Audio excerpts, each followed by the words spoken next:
They gave us the resources to extend welfare support and enhance spending power.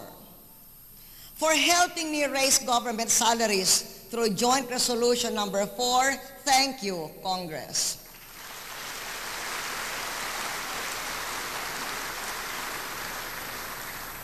Cash handouts give the most immediate relief and produce the widest stimulating effect.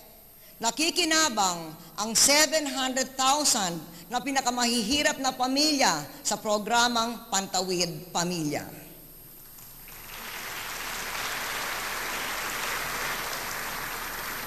We prioritize projects with the same stimulus effects plus long-term contributions to progress.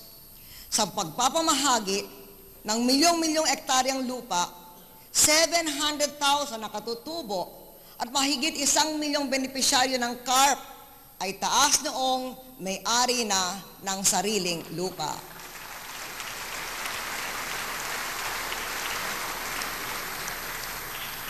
Hinihiling ko sa Kongreso na ipasa agad ang pagpapalawig ng CARP.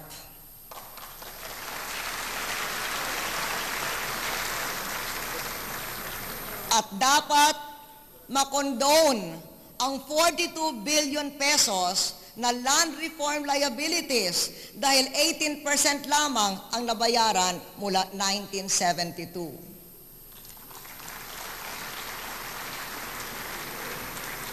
Napapanahon because it will unfreeze the rural property market. Ang mahal kong ama ang nag-emancipate ng mga magsasaka. I-emancipate naman natin ngayon ang titulo.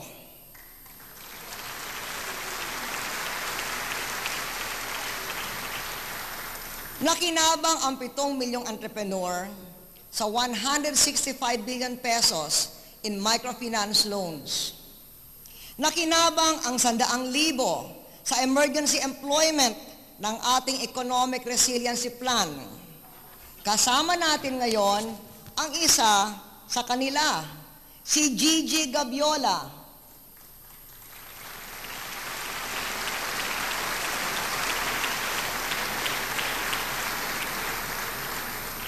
Dating household service worker sa Dubai, ngayon siya ay nagtatrabaho sa Dole. Good luck, Gigi.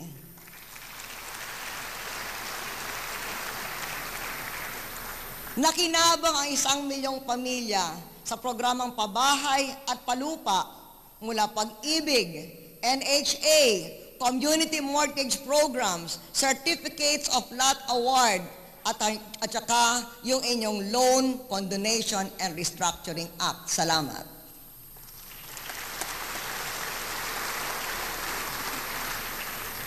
Our average inflation is the lowest since 1966. Last June, it dropped to 1.5%.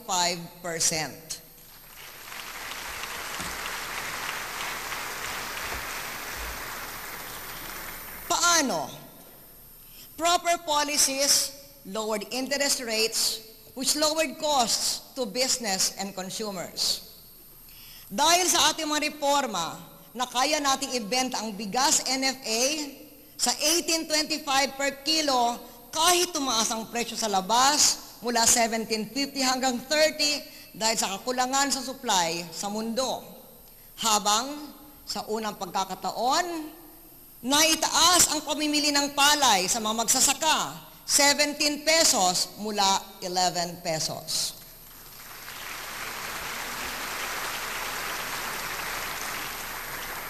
Dahil sa ating mga reforma, na kaya nating mamuhunan sa pagkain, anticipating an unexpected global food crisis. Nakagawa tayo ng libu-libong kilometro ng farm-to-market roads at kasama ng pribadong sektor, natubigan ang 2 milyong ektarya.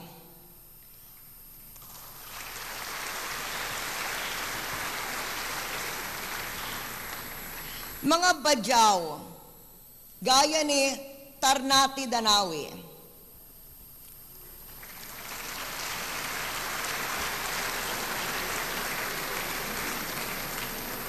ay tinuruan na modernong mariculture. Umabot na sa 180,000 pesos ang kinita niya mula nung nakaraang taon. Congratulations, Tarnati.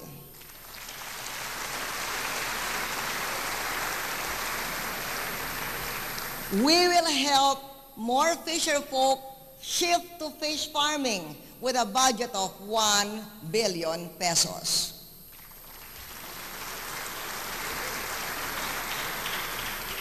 Dahil dumarami na naman daw ang pamilyang nagugutom, mamumuhunan tayo ng panibago sa ating hunger mitigation program na sa nakaraan ay napatunayang mabisa.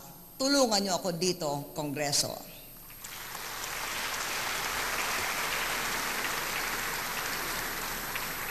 Mula pa noong 2001, nanawagan na tayo ng mas murang gamot. Nagbebenta na tayo ng gamot na kalahating presyo sa libo-libong botika ng bayan at botika ng barangay sa maraming dako ng bansa. Our efforts prodded the pharmaceutical companies to come up with low-cost generics and brands like RightMed. I supported the tough version of the House of the cheaper medicine law.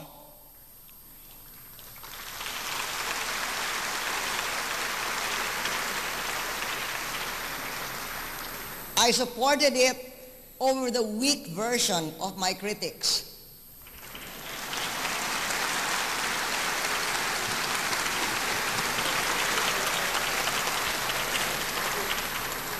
The result, the drug companies volunteered to bring down drug prices, slashing by half the prices of 16 drugs. Thank you, Congressman Cua, Alvarez, Biron, Locsin.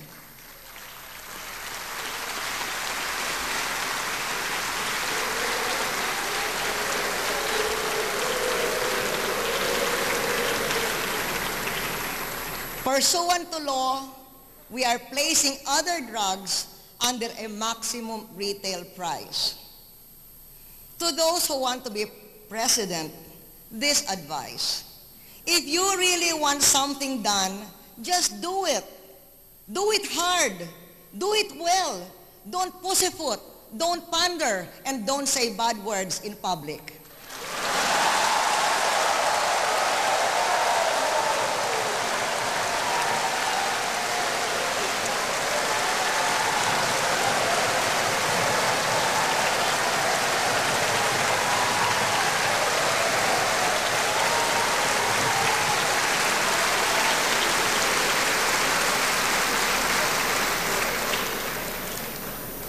Sa health insurance, sakop na ng 86% ang ating populasyon.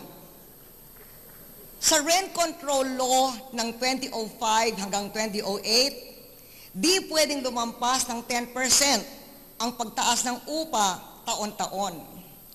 Ayon sa kapipirma nating batas, may 1 taong moratorium, tapos hanggang 7% lamang ang maraming pagtaas. Salamat, Kongreso.